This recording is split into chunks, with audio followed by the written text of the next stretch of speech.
What's up, everybody? Welcome back to The Vault. My name is Money, and today we are going to be doing one of my favorite videos that I love to do here on the channel. We're going to be looking back at 2020 as a whole, and we're going to be picking out my top 10 least favorite things from Funko this year.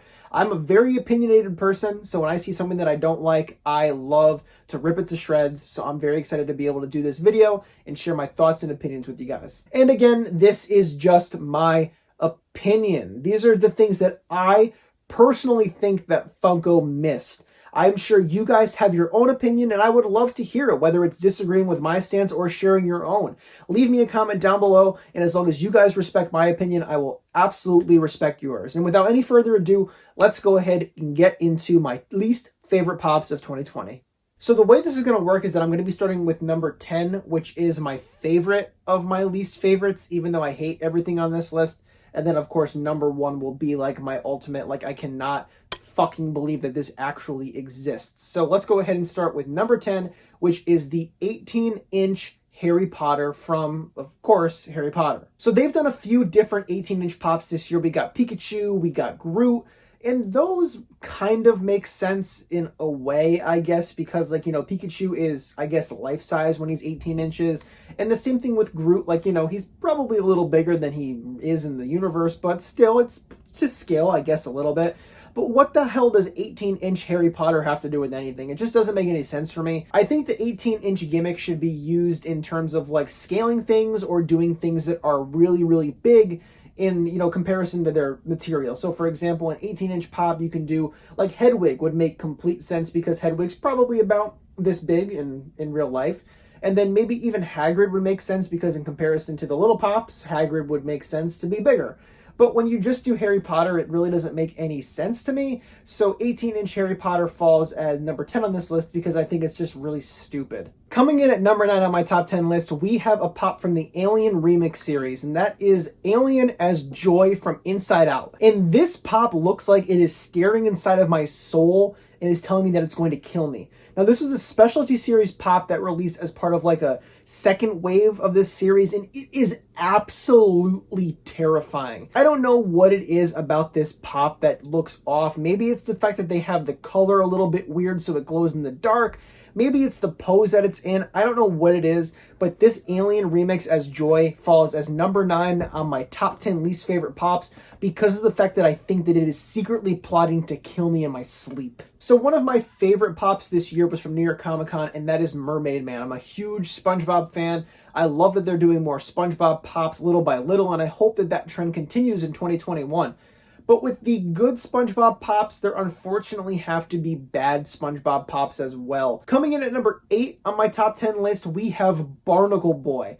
Now, while Mermaid Man looks awesome, looks just like he should, translates perfectly to a pop, Barnacle Boy looks like he has the suds. So here's the thing. Barnacle Boy does look kind of like Barnacle Boy, don't get me wrong, but there were some improvements I think that they could have made. They could have made him a little bit more actiony in his pose instead of just standing there with his hands down by his side. He kind of resembles Squidward in the energy that the mold is presenting, very gloom and doom, not a lot of energy. And like, I understand that Barnacle Boy and Mermaid Man are kind of like, you know, they're older. They don't have the same energy they did when they were younger, but it just kind of looks like a lame and rushed pop for the sake of partnering it with Mermaid Man. And those eyes, man, those eyes just don't look good. Coming in at number 7 on my least favorite pops of 2020, it's a pop that I actually own. It's the San Diego Comic-Con Recyclops Dwight version 2. And there are a whole plethora of reasons as to why this pop pisses me off so much. Number 1, the Emerald City Comic Con one at least made sense. Emerald City Comic Con's motif is green. That's the color that they go with for every Comic Con. Where Cyclops is about saving the Earth. He's holding a planter. He has the Earth on his shirt. It's all green. And then for San Diego Comic Con, they gave us the second version, and it just doesn't look like Dwight. I don't know. I feel like this just could have been totally forgotten about and just replaced with the one that we got for New York Comic Con. And then for New York Comic Con, given us like the quote final form of Recyclops. This just feels like a transition piece just to kind of, you know, put together the Emerald City Comic Con one to the New York Comic Con one, and it just is another stupid Dwight variant, and it's useless in my opinion. Another thing that really pisses me off about this Recyclops is that when you put them in the set with the rest of your Office Pops, It's in the middle of when they changed boxes. But for some reason, this guy still has the original box in the middle of all of the new boxes. And I just can't handle looking at it because of how much it sticks out. Number 6 on my top 10 list goes to Bash from Fortnite. And this was a New York Comic Con exclusive. This is, of course, like the evil llama skin in the game. And I'm going to keep this short and sweet. And this is on my list because I just don't like it. I think it looks terrible. It looks nothing like the source material in the game.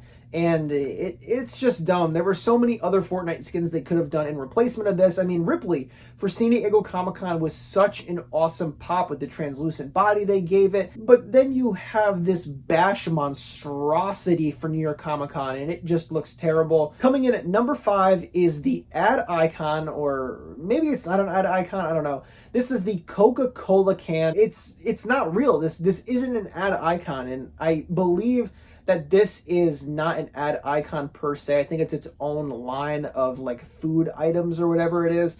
But it's just stupid. I don't understand what they thought they would be doing by putting a face on a literal Coca-Cola can.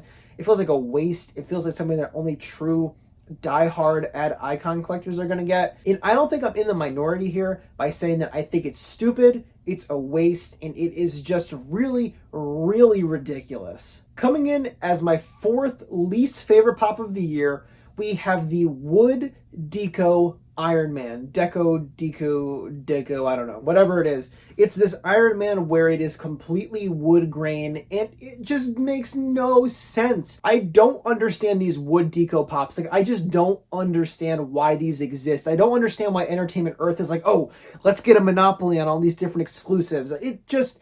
The Groot makes sense at least. The baby Groot, of course, he's a tree made out of wood, whatever. The Captain America released last year, I was willing to try. I actually won it in a giveaway from a friend, so I was very thankful to have won it in the giveaway and add it to my collection.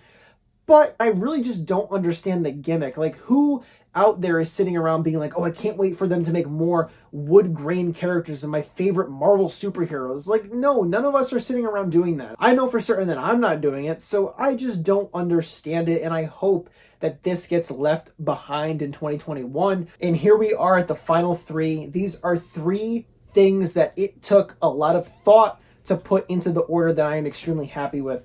So coming in as my 3rd least favorite thing from 2020 from Funko, we have another Alien remix, and this is Alien as Mater. Now, a lot of the Alien remixes look good, don't get me wrong. I actually have the Alien as Wally, and it looks cute. I mean, don't get me wrong, it looks like a mutation. It looks like someone took the Alien and spliced it together with Wally. But I don't care because Wall-E is my favorite movie, and the Eve one is on my want list at some point. I'm going to pay clearance price for it, but I think the Wall-E does look cute, and I do enjoy owning this. This is the Alien put together with Mater from Cars. It just looks like a disaster. They took the literal full car, they took Mater, and they put this giant-ass alien head on top of the truck. I just don't understand it. At least with Wall-E, they put the alien head in the middle of the thing. Now that I'm looking at this, it doesn't look as great as I thought it did. So coming in at number 2.5 on my top 10 list, we have the Alien Remix Wall-E. My second least favorite thing from 2020 this year is the Marvel Luchador Complete line. Now, this is a line that I feel very passionately about because I just don't understand why this exists. I understand that there are people out there who like it because it combines 2 things that a lot of people are into, wrestling and Marvel. Completely understand that. I just don't understand why Funko looked at it and was like, oh, let's make pops of this. Let's take this and just put them together. They're just not unique enough for me. They don't stand out enough. They all look pretty much the same with slight variations and color alterations.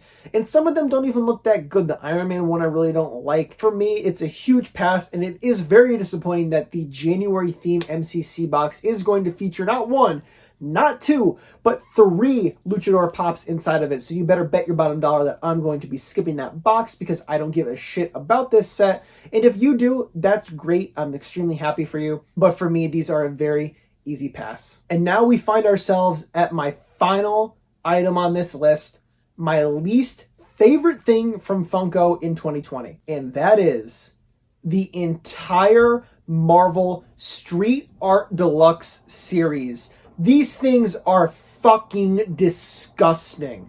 There is not a single thing about this set that is redeeming. There's not a single thing about this set that looks good that could make me want to go out and buy it. Actually, that's a lie because I went out and bought one. And here it is. Here's my Marvel Street Art Series Miles Morales from New York Comic Con. And I hate it. It's stupid. I think it is the worst thing that Funko has released this year. And they're doing more of them. They're doing 6. They're doing 6 different ones. They looked at the first mock-up of these and said, oh, mwah, magnificent. These are what we want to make. We're going to do a whole line. So I guess I'll say the reason that I own this is because I made a video on New York Comic Con. I made a whole video essay where I talk about a bunch of exclusives, and I said that this was my least favorite thing in the catalog. So I felt it was a disservice to my opinion to not actually own the thing that I was talking shit about. So now I own it, and I hate myself for it. So I understand that these are supposed to replicate graffiti in New York, and they're all New York-based superheroes. I understand why they did it. I just don't understand the execution. They stretched out the graffiti around Miles Morales' head. We're going to use him as the example here. And you can't read what's going on.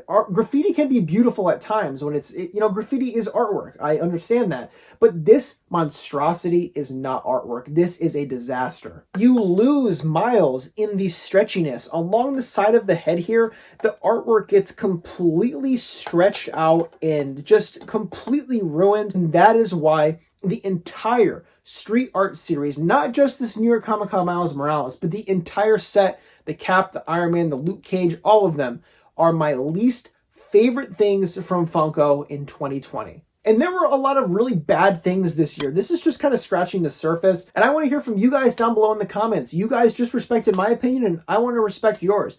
Make sure you guys leave me a comment down below letting me know what your least favorite things from Funko were in 2020. Was it something that was on my list, like that terrible atrocity that is Miles Morales, or was it something completely different that I didn't touch on? Make sure you guys leave me a comment down below letting me know what your least favorite things were from Funko in 2020. And if you like this video, consider giving it a like. It helps the channel grow and it helps me make more content for you guys. And if you haven't subscribed, something like 75% of the people watching my videos aren't subscribed.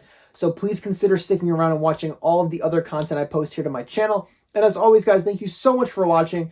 Don't forget to collect what you love, even when what you love is some sort of alien mashup. And as always, guys, I'll see you soon.